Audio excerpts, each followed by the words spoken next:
Nah, tolong bujuk saya supaya sholat. Puasa saya lakukan, semua saya lakukan, kecuali sholat. Ketika Allah perintahkan ibadah-ibadah yang lain, itu cukup perintah ayat saja turun. Allah perintah haji, ayat saja turun. Allah perintah puasa, ayat saja turun. Allah perintah bayar zakat, ayat saja turun. Tapi ketika Allah perintah sholat, tidak boleh ayat turun. Nabi dijemput oleh dua malaikat, kemudian diajak naik, ketemu dengan Allah untuk menerima perintah ini. Kenapa? Karena perintah ini sangat penting. Mas, saya boleh dagang, bayar zakat sambil nyanyi. Saya boleh haji sambil nyanyi. Tawaf, labbaik Allahumma labbaik, labbaik la syarika lak labbaik. Boleh. Ya, saya bayar zakat boleh sambil nyanyi. Begadang jangan begadang. Kenapa? Salat tak boleh.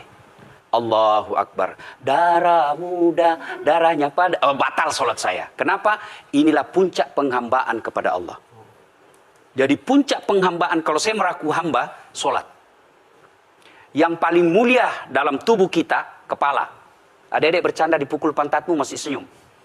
Dorong dadamu masih senyum. Tapi jangan bercanda pukul kepalamu. Tak, kau pukul kepala saya pasti saya marah. Kenapa? Harga diri di sini. Tapi ketika kita sholat, anggota tubuh yang paling mulia, kepala, rendahkan seperti kakimu. Kita akan masuk ke next point. Ini penting. Kalau saya sudah mulai ini. Oke. Ya, karena kalau ketika saya mau sholat, saya melihat banyak koruptor sholat. Ya. Saya melihat banyak orang sholat yang kalau saya ajak ngomong main HP, nggak punya adab. Yang paling enak memang sholat tidak korupsi. Yang paling nyaman memang, paling ideal sholat jujur. Tapi wala talbisul haqqa bil batil, kata Allah. Allah tidak mencampurkan antara hak dan batil.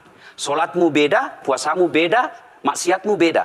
Itulah sehingga Allah hadirkan dua malaikat, Rakit dan Atid, mencatat yang baik di baik, yang salah salah. Tapi ini setan kan tidak membiarkan itu. Maka setan masuk. Nah, dia sholat tapi dia korup. Tapi Allah Maha Adil. Maka ditimbanglah nanti. Mana yang lebih banyak, kebaikanmu atau keburukanmu. Kalau dia baik amalnya, tapi tidak ada sholatnya, sia-sia. Kenapa? Passwordnya kebaikan itu, kuncinya itu adalah sholat.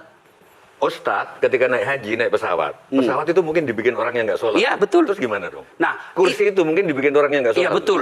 Terus? Nah, bagi orang yang tidak sholat itu, Allah nanti perlihatkan amalnya. Yang ciptakan listrik ini luar biasa amalnya. Iya. Saya bisa dakwah karena ada mic. Iya. Dan mic itu dari orang non-muslim yang ciptakan. Maka Allah nanti pamerkan. Ini kau punya amal. Ini 10 kuda, 10 miliar kau punya amal. Mana passwordnya?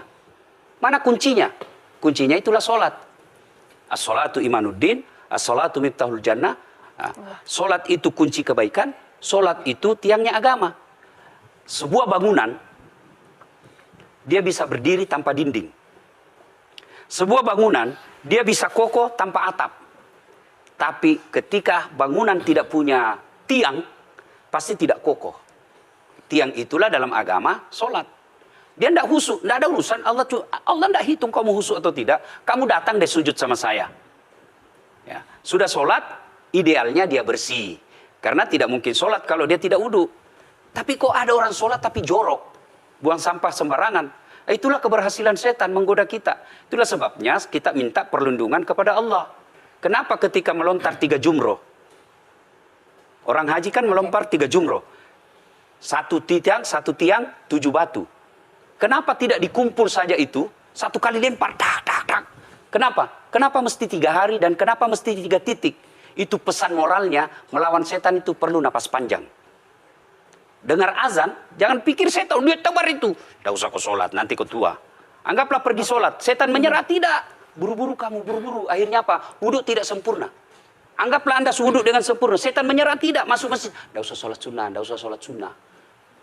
Prinsipnya setan, kalau dia tidak bisa dikalah, jangan untung. Nah, gimana Mbak Tejo? Udah teryakinkan? Oke.